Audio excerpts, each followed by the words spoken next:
Фильм про Мэрилин Монро «Блондинка» Эндрю Доминика вышел несколько лет назад, и что тогда, что сейчас он воспринимается очень неоднозначно. Это экранизация одноименного романа Джойс Кэрол Оутс, и по сути, это не есть биографический фильм.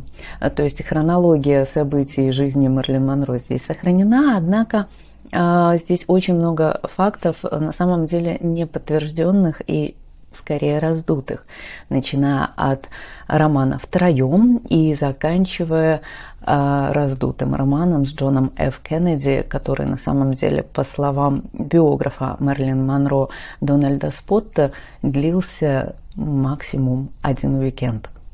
Главную роль, то есть Мэрилин Монро саму, играет Анна де Армас, и играет очень хорошо, поэтому как минимум ради нее стоит посмотреть этот фильм. Шучу, конечно, не только ради нее. Фильм на самом деле очень классный, сделан очень качественно и хорошо. И, конечно же, заслуживает внимания в любом случае. Но, к сожалению, осадочек остается в том плане, что все-таки перед нами такая блеклая тень Мэрилин Монро, потому что здесь мы не видим той успешной женщины, которая получала удовольствие от своей карьеры, радость и этого немножко не хватает. Несмотря на это, все равно в любом случае мы будем его рассматривать. А я не представилась, меня зовут Гонза Елена, я рассказываю о кино и костюмах в кино, и сегодня мы их рассмотрим очень скрупулезно. В одном из интервью режиссер фильма говорил, что хотел достичь ощущения пребывания внутри чего-то тревожного мыслительного процесса. Ему, кажется, это удалось более чем на 110%. А видение Доминика состояло в том, чтобы воссоздать реальные эпизоды из фильмов и общественной жизни и также дополнить их методично переделанными костюмами. А когда одежда Мэрилин Монро такая же культовая и так же знаменита, как и сама Мэрилин, это по факту очень тяжелая задача.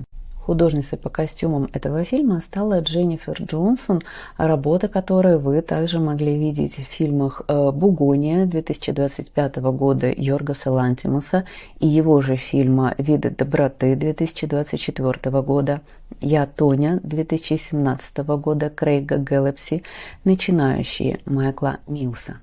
Команда художников по костюмам во главе с Дженнифер Джонсон сделала более 100 костюмов только для персонажа Мэрилин Монро, включая, конечно же, культовое розовое платье из фильма «Джентльмены предпочитают блондинок», а также белое платье из фильма «Зуд» 2007 года, созданные когда-то Вильямом Травиллой.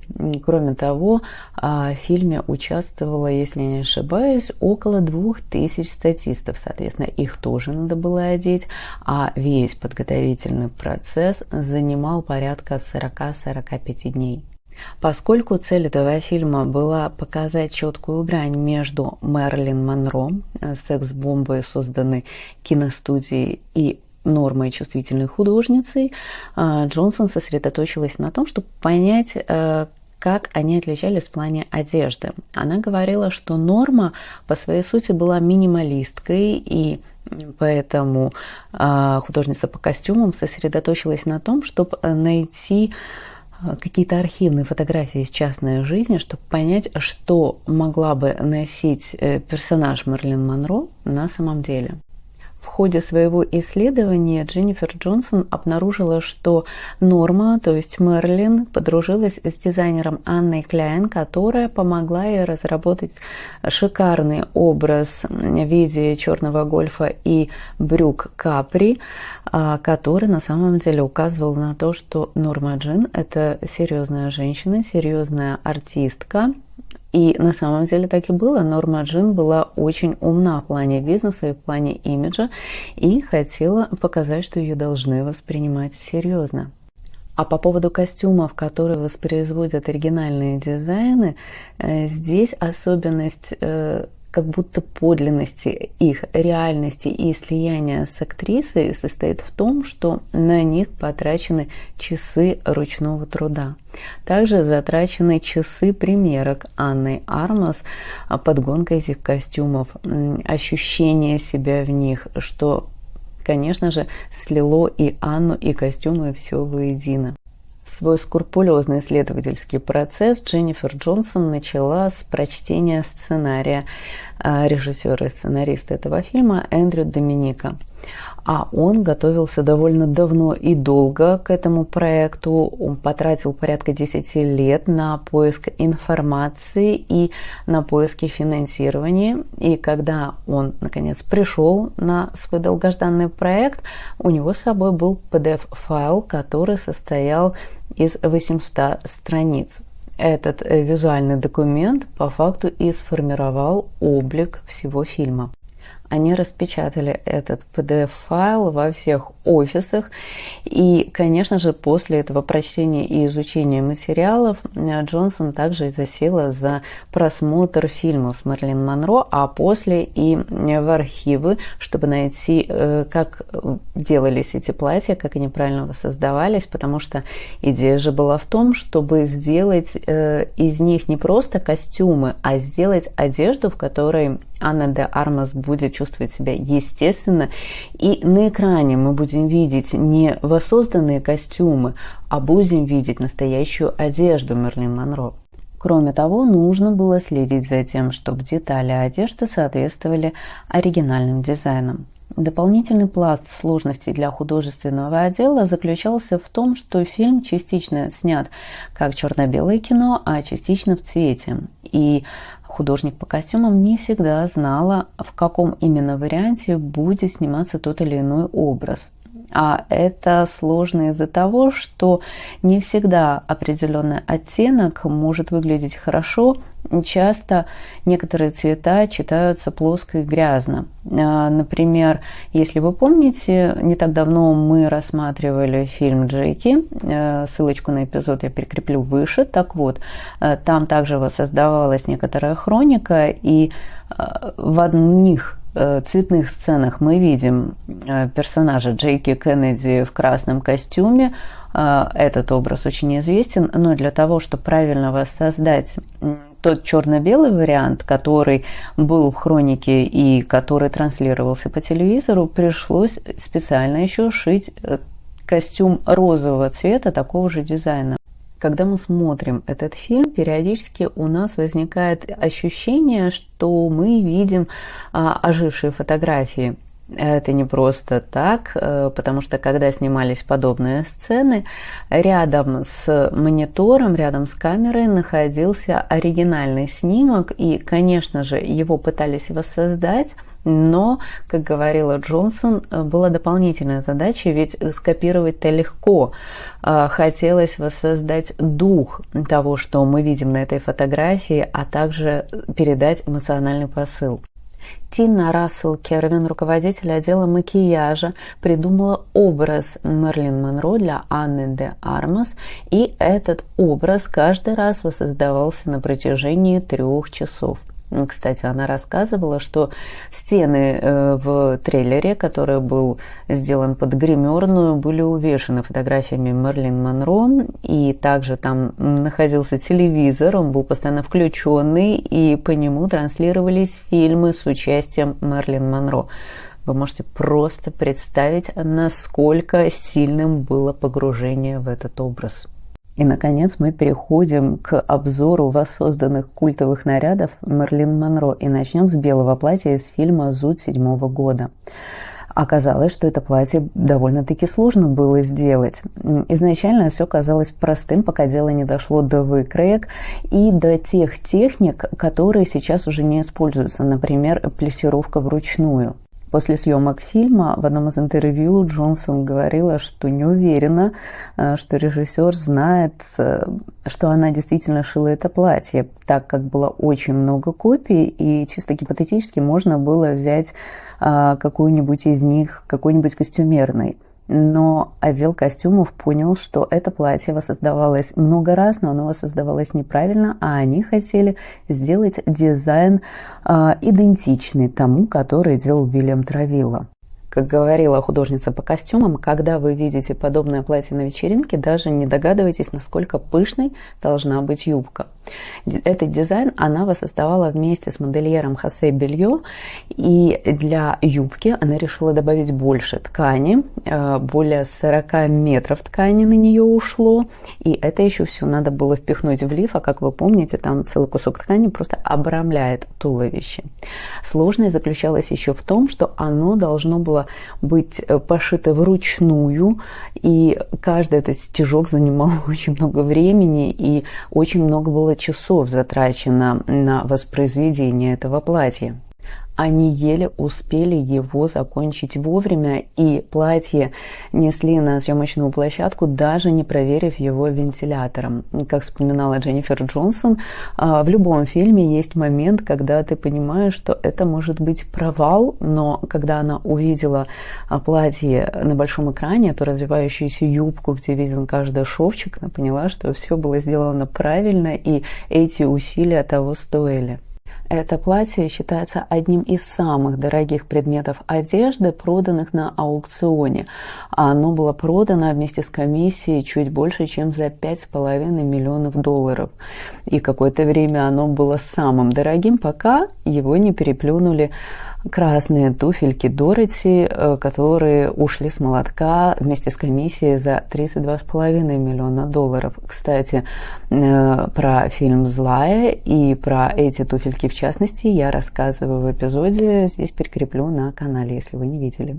А еще для этой сцены специально для Анны де Армас было сшито 2 пары нижнего белья, которые были аналогичны тому, которое носила Мэрилин Монро в реальной жизни. Одно из культовых розовых платьев Мэрилин Монро на большом экране – это платье, созданное художницей по костюмам Дороти Джикинс для фильма «Ниагара» 1953 года. Изначально это платье проходило тест техниколора на 2 оттенка, два цвета, на красный и розовый. Розовый стал победителем. И, кстати, платье довольно-таки необычное. Там есть некоторые детали, которые я не замечала до того, как начала готовить этот эпизод. Например, молния спереди. Мэрилин Монро повлияла на популяризацию розового цвета, сделав его модным благодаря этому фильму, а также фильму, который в том же году и вышел, это «Джентльмены предпочитают блондинок», также культовое платье розового цвета, о котором мы поговорим немножко позже. Это платье из фильма «Ниагара» очень сильно повлияло на моду. После выхода этого фильма платье начали копировать, продавать в универмагах, и эти копии были просто куплены подчистую. А в воссоздании в этом фильме это платье очень повлияло на саму Анну де Армас. Когда она его примерила, она попробовала петь песню, которую пела Мэрилин Монро в этом фильме, и она, по-моему, даже вот в гримерной легла на пол и дрожащими губами просто воспроизводила эту великую актрису. Можно сказать, что это был один из моментов, когда она прям сжилась со своей ролью. Ну и мягко переходим к розовому платью, которое мир увидел в том же году. Ну, ладно, не мир, Америка. Розовое платье, созданное Вильямом Травиллой для фильма «Джентльмены предпочитают блондинок», в котором Мэрилин Монро исполняет свою знаменитую песню «Лучшие друзья девушек – это бриллианты». Платье было копировано множество раз в разных фильмах, ситкомах, клипах, начиная, не знаю, от Кайли Миноуг и заканчивая своей версией Райана Гослинга на одном из выступлений премии «Оскар». В сцене фильма это платье-бюстье было дополнено перчатками оперной длины, а также множеством украшений. Как гласит голливудское предание, сам Гарри Винстон дал свои украшения для этой сцены. Для правильного воссоздания этого платья Дженнифер Джонсон обратилась к книге Вильяма Травилла «Мэрилин Монро. Как создавался стиль голливудской иконы». И там она подчеркнула для себя, что это платье Изнутри Уильям Травилла подбил зеленым бильярдным сукном для того, чтобы придать плотность и вес этой структуре, этой архитектуре платья, для того, чтобы Мэрилин Монро как спокойно могла спуститься по лестнице, так и в принципе двигаться во время всей сцены. Но стоит сказать, что изначально по задумке Уильяма Травиллы наряд Лорелей Ли в этой сцене должен был быть абсолютно другой. Здесь она должна была появиться в боди, колготках в сетку, с головным убором со страусиным пером и также обрамленная кучей украшений. На тот момент наряд обошелся $4000, в эквивалентно сегодня это более $48 тысяч. Но прямо перед выходом фильма всплыли фотографии обнаженной Мэрилин Монро, то есть кто-то издал календарь. Эти фотографии были сделаны за несколько лет до съемок этого фильма, когда у Мэрилин не было еще контракта со студией Fox, но кого это волнует. В фильме и так уже были откровенные наряды, и подобная вишенка на торте могла бы просто спровоцировать катастрофу. Поэтому перед Уильямом Травиллой была поставлена задача срочно переделать это платье. И он его переделал за 2 дня. И это платье стало одним из самых известных платьев, в принципе, которое, кстати, имеет еще и свою страничку в Википедии. Розовое атласное платье, подбитое тем самым бильярдным фетром, а еще обрамленное большим бантом, который контрастирует с талией и который как раз был подбит страусиными перьями. Кстати, из-за того, что это опять-таки техниколор, мы знаем это платье в таком ярком цвете, а на самом деле оно было более пастельного оттенка, и для этой сцены было создано 2 копии платья. К сожалению, одна из копий была повреждена и испачкана во время танца, а уцелевшая копия в 2010 году на аукционе Profiles in History была продана за $370 тысяч. Когда же снимался этот фильм, у художницы по костюмам сложилось впечатление, что Анна де Армас не сможет исполнять этот номер с такой плотной подкладкой из-за жары и парика. Но когда примерили это платье, она поняла, что это просто необходимо. Правда, это платье не было подбито фетром, оно было подбито плотной хлопковой тканью, что помогло структурировать это платье на теле Анны де Армас и тем самым помогло имитировать движение Мэрилин Монро. Также команда художницы по костюмам пыталась воссоздавать те самые причудливые платья Мэрилин Монро, которые так или иначе остались на фотографиях довольно известных. Например, тот же голубой сарафан в горошек, в котором она была запечатлена вместе с Артуром Миллером. Кстати, вот как раз в период фильма, когда у нее отношения с Миллером, тут появляются некоторые вещи, которые меня немножко сбивали. Не то, чтобы я была прям фанатом Мэрилин Монро и знала все ее наряды, но тем не менее, конечно же, они известны, и некоторые из них я знала. Например, меня очень сбил кардиган, в котором она бегает между волнами, смеется, хохочет, и он ею любуется. В этом кардигане Мэрилин Монро была запечатлена во время своей последней фотосессии. Этот кардиган ручной вязки из кремовой шерсти с геометрическим рисунком коричневого цвета и поясом на талии был личной вещью Мэрилин Монро, и в нем на пляже Санта-Моники ее фотографировал Джордж Беррис. Она в этот же день последний раз была на студии Fox, она ушла после съемок фильма «Что-то должно случиться», и это был ее день рождения, 1 июня 1962 года. Она тогда немножко мэкнула, и в серии фотографий полной есть фотографии, где она там с бокалом шампанского, и, к сожалению, это была последняя фотосессия Мэрилин Монро. И для меня подобные знания были когнитивным диссонансом, когда я увидела ее вот в сцене конфетно-букетного периода. Кстати, после этой фотосессии Мэрилин положила моду ношению подобных кардиганов, и в них позже появлялось очень много как голливудских, так и европейских звезд. Даже сейчас этот кардиган ассоциируется с Мэрилин Монро. А сама вещь, сам кардиган был также продан на одном из аукционов, и изначальная цена варьировалась от 30 до 50 тысяч долларов, но в конечном итоге его продали за 167,5 тысяч долларов. А также еще одно платье, которое меня немножко так покоробило, это платье в розы. Мэрилин Монро в этом фильме появляется в нем также в одной из сцен сладкого периода с Артуром Миллером, когда к ним приезжают друзья, и Мэрилин с подносом идет к ним на пляж. Это платье на самой Мэрилин Монро появляется в фильме «Что-то должно случиться».